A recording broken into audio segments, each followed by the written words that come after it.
حیات حیات بچے آنکھیں کھولو، بے ہوش وجود کو جگانے کی کوشش جاری تھی مگر کوئی رسپانس نہیں کر رہی تھی۔ قریب کے ایک لیڈی ڈاکٹر کو بلایا گیا تھا۔ ان کو ہم پریشانی سے دور رکھیں، ان کا ذہن انتہائی کمزور ہو چکا ہے، یہ ٹراما میں جا سکتی ہیں، انہیں کوئی بھی ایسی بات یاد نہ دلائیں جو ان کے لیے تکلیف دہ ہو۔ ڈاکٹر کی ہدایت پر وہ سب خاموش رہے تھے۔ آج کس کس کے لیے روتے؟ اپنی بچی حیات کے لیے جس کو قسمت نے پہلی بار آزمایا تھا، یا نوفل احمد خان کے لیے جو ان کی بچی کا شوہر بھی تھا اور پوری زندگی قسمت کی ستم ظریفی کا شکار رہا تھا؟ حیات میری جان کیا ہوا ہے؟ ہوش کرو، اتنا روئے گی طبیعت خراب ہو جائے گی۔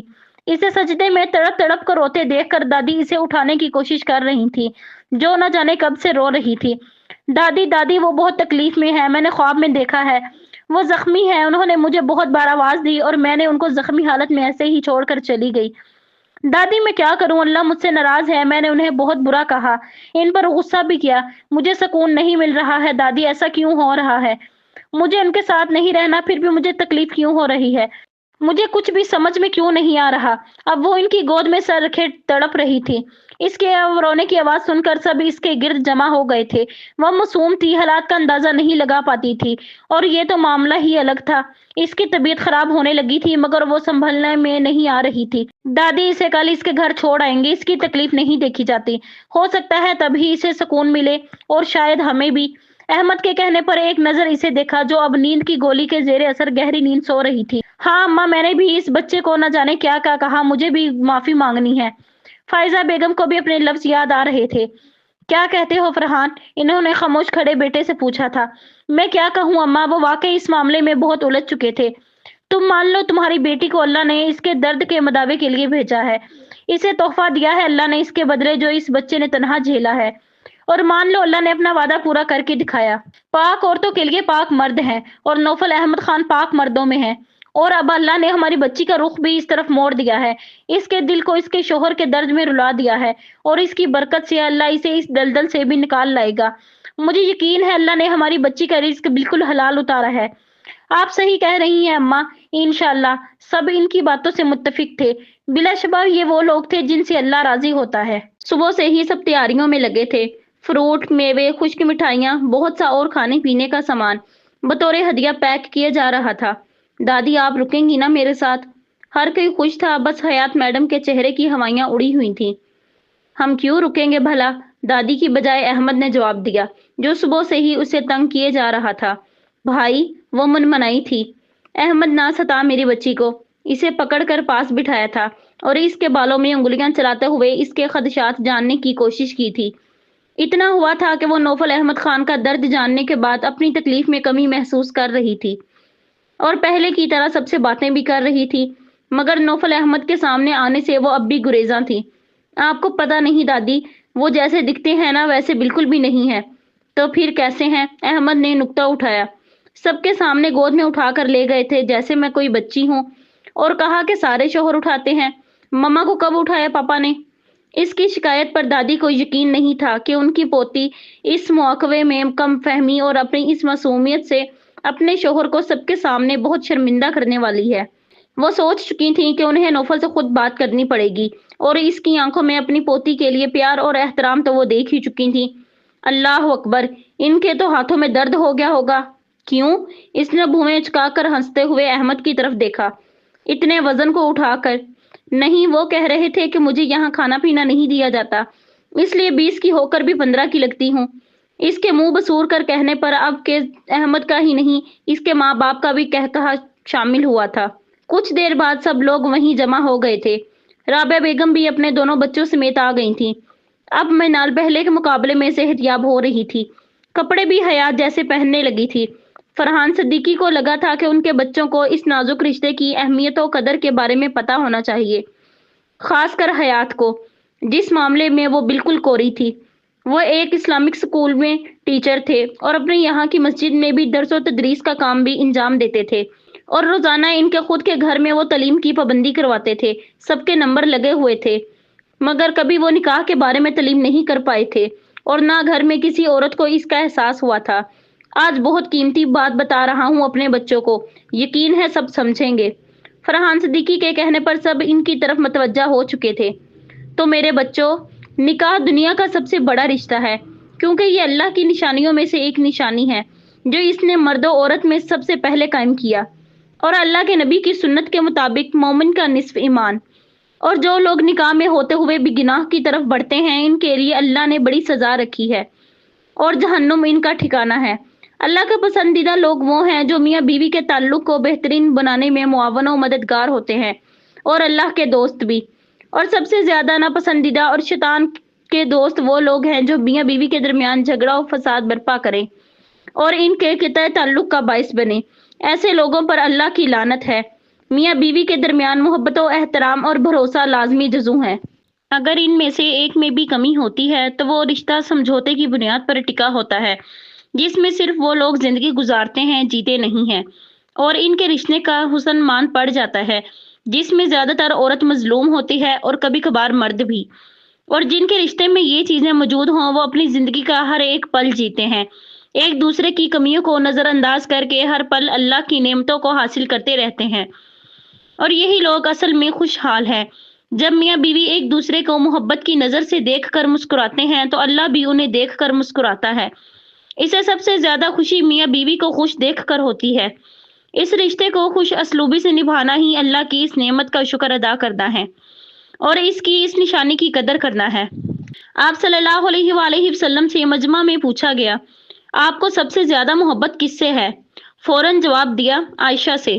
اور ایک مرتبہ راستے میں تیزی سے چل کر گئے اور اماں عائشہ کو گلے لگا لیا۔ آخری وقت میں ان کا سر مبارک اماں عائشہ کی گود میں تھا۔ تو میرے بچوں، یہ واحد رشتہ ہے جس میں اللہ نے ہر فعل کو سکون کا باعث اور باعث ثواب بنایا ہے۔ بس اللہ کی طے کردہ حدود کا خیال رکھا جائے، اور جس فعل کے کرنے کی سختی سے ممانعت ہے اس کے قریب بھی نہ جایا جائے۔ تو میرے بچوں، اپنے ایمان کی حفاظت کرو، اور نکاح ایمان کو بچانے کا بہترین تحفہ ہے جو تمہیں حرام سے بچاتا ہے۔ ایک بزرگ نے فرمایا، جب تم میں حرام داخل ہوتا ہے تمہارے اندر سے ایمان نکل جاتا ہے۔ حرام اور ایمان ایک جسم میں ایک ساتھ داخل نہیں ہو سکتے، ایک داخل ہوگا تو دوسرا نکل جائے گا۔ پھر کیا مومن کیا کافر؟ اور میاں بیوی کا رشتہ نصف ایمان ہے۔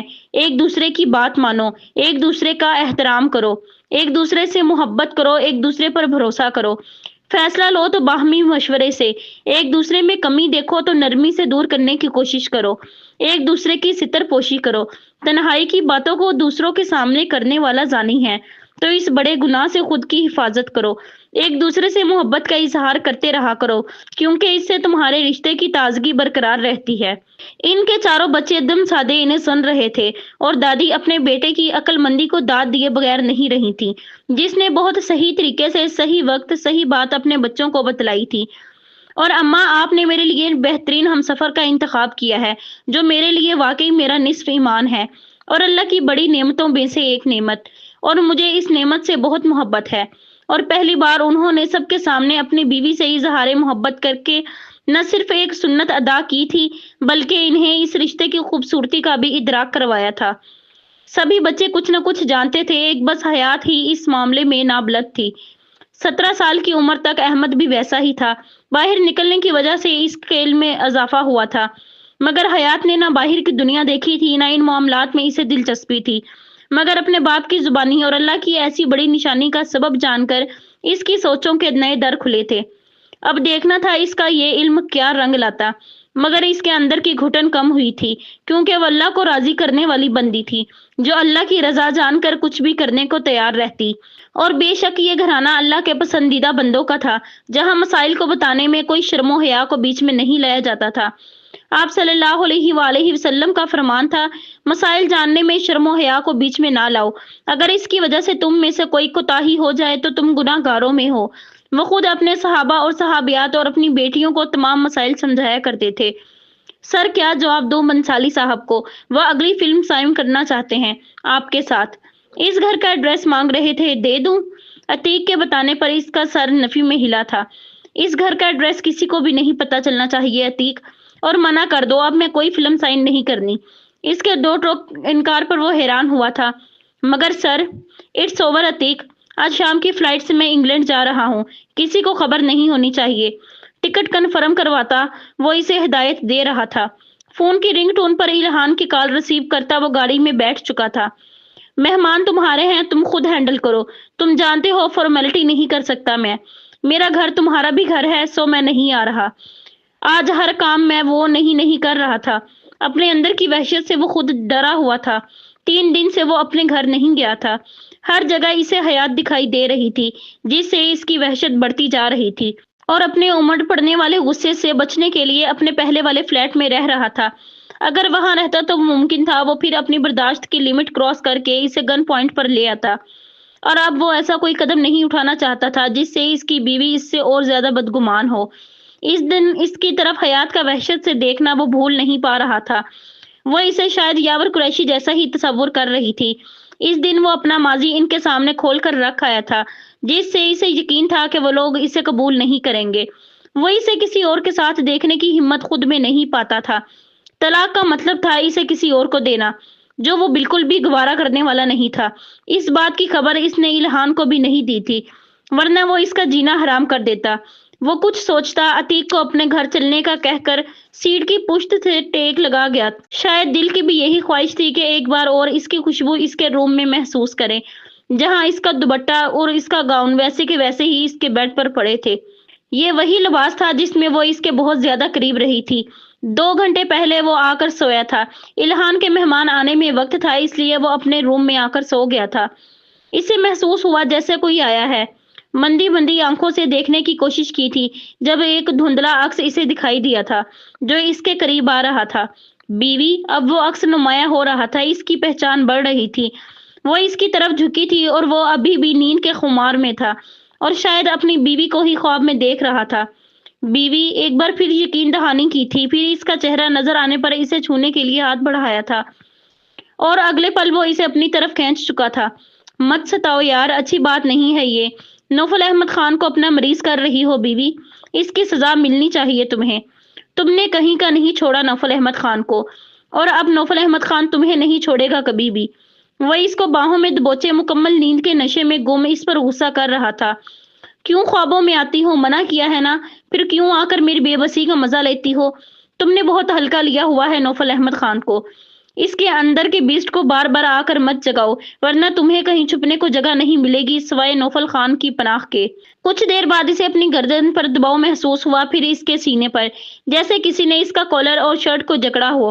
کسی کے پرزور احتجاج نے اسے اپنے جسم میں تکلیف کا احساس ہوا، اور پھر اس کے چہرے پر پانی کے قطرے گرنے لگے تھے، جس سے اس کی نیند کا نشہ کم ہوتا جا رہا تھا، اور پھر وہ شوکڈ رہ گیا تھا۔ نیند کا نشہ بھگ سے اڑ گیا تھا۔ وہ جسے اپنا تخیل سمجھ رہا تھا، وہ وجود مجسم اس کی باہوں میں جکڑا تڑپ رہا تھا۔ اس نے اپنا چہرہ دور کر کے اسے دیکھا تھا، جو پوری طرح کانپ رہی تھی اور بالکل ٹھنڈی پڑتی جا رہی تھی۔ بیوی! وہ اسے ایسے ہی باہوں میں لیے اٹھ بیٹھا تھا۔ اس کی شدتوں سے وہ بالکل نڈھال ہو گئی تھی۔ وہ سسکتی گہرے گہرے سانس لے رہی تھی۔ او مائی گاڈ! خود کو زیر لب گالی دیتا وہ اپنی بالکل ٹھنڈی پڑتی بیوی کی طرف متوجہ ہوا۔ آئی ایم سوری بیوی، مجھے لگا۔ او شٹ! وہ اسے بیڈ پر بٹھا کر خود اس کے سامنے بیٹھا تھا، جو اب چہرہ چھپائے اپنی آواز دبائے رو رہی تھی۔ پورا وجود ہچکیوں سے ہل رہا تھا۔ کچھ دیر وہ بے بس سا اسے دیکھتا رہا تھا۔ خود پر بے تحاشا غصہ آیا تھا۔ بیوی بات سنو! اس کے زبردستی اس کے ہاتھوں کو ہٹایا تھا، جس سے اب اس نے آنکھیں بند کر لی تھی۔ اس نے اس کا چہرہ اپنے دونوں ہاتھوں کے پیالے میں لے کر اسے سمجھانے کی کوشش کی تھی۔ بات نہیں سنو گی بیوی؟ اس کے پوچھنے پر اس نے نفی میں گردن ہلائی تھی۔ دیکھو گی بھی نہیں میری طرف؟ پھر سے نہیں میں گردن ہلائی تھی۔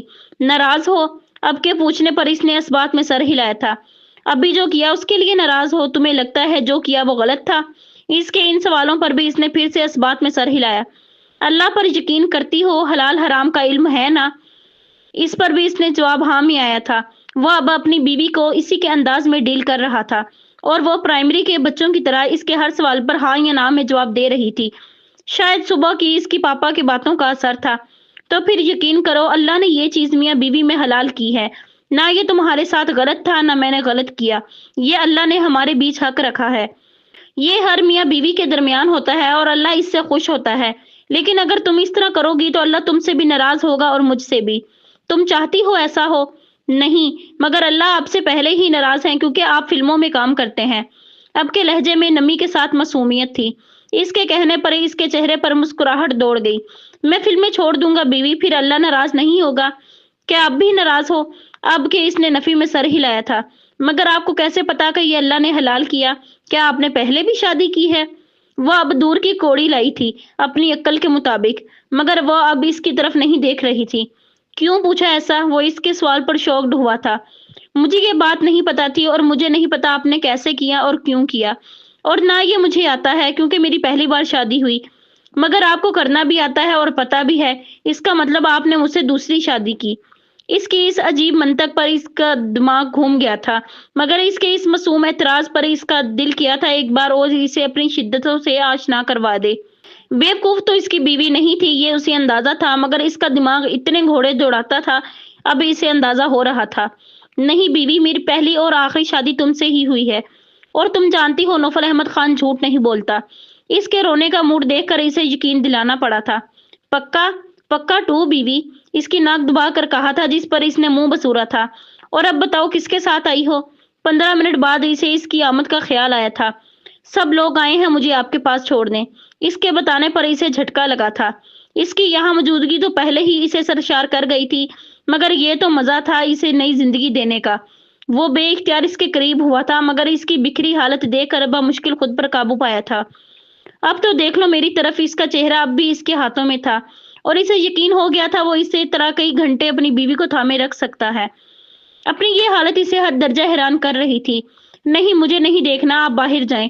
الہان بھائی باہر تھے تو دادی نے کہا کہ میں آپ کو جگا دوں، اور میرے روم میں ماما اور دادی نماز پڑھ رہی ہیں۔ انداز کس قدر بچکانا اور معصوم تھا۔ اس کا دل تو نہیں تھا کہ اسے چھوڑ کر جائے، مگر سسرالیوں کے سامنے حد میں رہنا ضروری سمجھا تھا۔ وہ اسے کوئی بھی موقع دیے بغیر زور سے خود میں بھینچ کر اور اس کی پیشانی پر بوسہ دیتا روم سے باہر چلا گیا تھا۔ قدموں کی سرشاری اس کے بے تحاشا خوش ہونے کا پتہ دے رہی تھی، لیکن باہر آ کر وہ بخلاہٹ کا شکار ہو گیا تھا۔ شاید ان سب کی موجودگی میں وہ اپنی بیوی کو محسوس کر کے آیا تھا، جو 3 دن پہلے تک اس سے طلاق کی ڈیمانڈ کر رہے تھے۔ اتنے بڑے سپر سٹار کی ایسی حالت دیکھ کر ان لوگوں نے بڑی مشکل سے اپنی مسکراہٹ چھپائی تھی۔ اس وقت کون کہتا ہے اسے کہ وہ گن پوائنٹ پر بات کرنے والا بندہ ہے، جو اگلے کی بولتی بالکل بند کر دیتا ہے۔ اب خود کی بولتی بند ہو رہی تھی، مگر وہ بھی نوفل احمد خان تھا، جلد ہی خود پر قابو پا گیا تھا۔ کیسا لگا سرپرائز نوفل احمد خان؟ الہان مسکراہٹ دباتا اس کے قریب آیا تھا اور اس کے کان میں سرگوشی کی تھی۔ پہلے نہیں بتا سکتے تھے یہ لوگ آ رہے ہیں؟ دانت بھینچ کر اس نے سرد نگاہوں سے اسے دیکھا تھا۔ کیوں اچھا نہیں لگا؟ ایڈیٹ، تمہارے اس سرپرائز نے کسی کی جان مشکل میں ڈال دی تھی۔ کس قدر مشکل سے وہ اسے راضی کر پایا تھا۔ وہ پہلے کم بدگمان تھی مجھ سے، جو اور رہی سہی کسر بھی پوری کروا رہے تھے۔ اس کے پھنکارنے پر وہ مشکل اپنا کہا روک رہا تھا۔ کیوں ایسا کیا کر دیا تم نے جو تمہاری جان کی جان خطرے میں پڑ گئی تھی؟ اس کے پوچھنے پر وہ اسے گھورتا ہوا ان لوگوں سے ملنے لگا تھا۔ فی الحال واپس اپنے کمرے میں ان لوگوں کے سامنے جا کر وہ ایک اور حماقت کا ثبوت نہیں دے سکتا تھا، مگر اس کے دوبارہ اپنی شدت دکھانے پر اندر حال سے بے حال ہوئی اپنی بیوی کی فکر ہو رہی تھی۔ اسے یقین تھا وہ اس کے کیا کسی کے بھی سامنے نہیں آئے گی، جو اسی کی مرہون منت تھی۔ اپنے اوپر اسے بے تحاشا غصہ آیا تھا، جو اپنی خوشی وہ اس پر لٹا آیا تھا، مگر اس کے وجود کی نرمیاں اب بھی اسے محسوس ہو رہی تھی، جو اسے مخمور کر رہی تھی۔ اس کا کھویا کھویا انداز سب نے محسوس کیا تھا، اور ایک ذو معنی مسکراہٹ سب کے چہروں پر دوڑ گئی تھی۔ ایک باپ اور بھائی کے لیے سب سے بڑی نعمت ان کے گھر کی بیٹی کے لیے اچھے شوہر کا ملنا ہوتا ہے، اور فرحان صدیقی کی زیرک نگاہیں اس پل نوفل احمد خان کو اندر تک جان گئی تھیں۔ انہوں نے بے اختیار اپنے رب کا شکر ادا کیا تھا کہ اللہ نے ان کے زبردستی کے فیصلے کو رد کروا کر انہیں ایک عظیم گناہ سے بچا لیا تھا۔ نوفل بھائی، حیات کس روم میں ہے؟ دادی اور مما اس کا انتظار کر رہی ہیں کھانے پر، اور وہ نماز پڑھ کر ابھی تک نہیں آئی۔ احمد کے پوچھنے پر اسے کچھ دیر پہلے کا اپنا عمل یاد آیا تھا۔ وہ کب سے اس کے پاس جانا چاہتا تھا، مگر ان لوگوں کی وجہ سے خاموش بیٹھا تھا۔ وہ جانتا تھا اسے اب اس سب کے سامنے لانا بہت مشکل کام ہے۔ تم بیٹھو، میں دیکھتا ہوں، ساتھ ہی اٹھ کر اپنے روم کی طرف بڑھ گیا تھا۔ روم میں ابھی بھی ہلکی ہی روشنی تھی۔ وہ بیڈ کی طرف آیا تھا، جہاں اب حیات منہ لپیٹے پڑی تھی۔ بیوی، اس کے پکارنے پر اس میں کوئی جنبش نہیں ہوئی تھی۔ آدھا گھنٹہ پہلے ہی تو چھوڑ کر گیا تھا اسے۔ بیوی، اگر تم نہیں اٹھی تو میں تمہیں گود میں اٹھا کر لے جاؤں گا۔ پھر مت کہنا بے شرم ہوں میں۔ اس کے کہنے کی دیر تھی، وہ نہ صرف اٹھی تھی بلکہ بیڈ سے اتر کر ہلکی کھڑی بھی ہو گئی تھی۔ اس کی اس جلد بازی پر وہ اپنی مسکراہٹ روکتا اس سے مخاطب ہوا تھا۔ دادی اور مدر ان لا کیا سوچیں گی بیوی، کہ کیا تم ان کو اکیلا چھوڑ کر یہاں کیوں چھپ گئی؟ اس کا رخ اپنی طرف کرتا وہ اس کے دوپٹے کو صحیح کر رہا تھا۔ کیا تم چاہتی ہو سب یہاں آ کر سبب پوچھے؟ اس کے پوچھنے پر اس نے نفی میں سر ہلایا تھا۔